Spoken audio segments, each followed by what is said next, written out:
Mastermind on the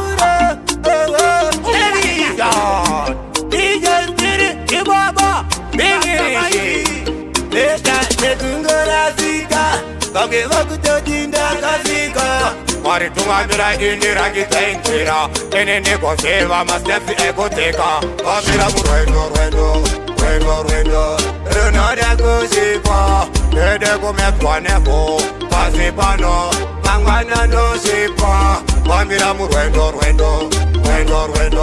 Renode kusipa Daizai kwanizika Siti kwanizika Dai wari wani yamuta Kanya hose eze, ona nelaki Paka wanda bandaka itastaki Wangwe nejirwara, ene ntara Wangwe vachivara, kavaka tandavara Wana chanti wona, kuvanukata Kana ndakavona, zangonzi amene koko Taika kafira koko, imboko chibaba Mbira Rwendo Renode kusikwa, nede kumetwa nepo Pasipano Mangwana no sipa Mbira Rwendo Renode kusikwa Daizai kwanizika, siti kwanizika Dai wari wani yamuta Ini andi sivi ndinode kuziziswa Basi pesuva, inga pakupisa vakawanda vanotipisa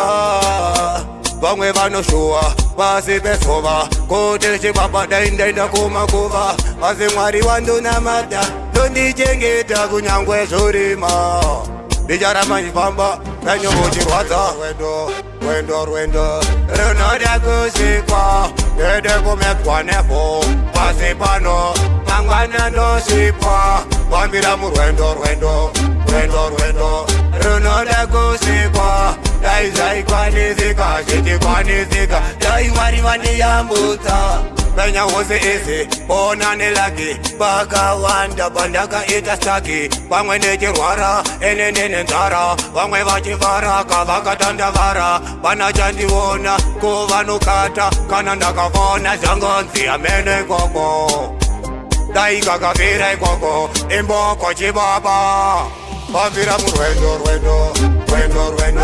Renode kusikwa Nede kumetwa nepo Pasipano Mangwana no sipa Mbira Rwendo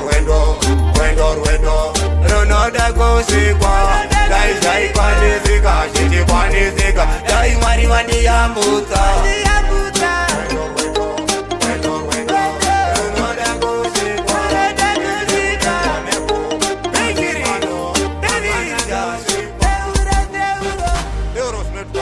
Seeuro mukurwendende Seeuro television Kiba, oh yeah Oh la television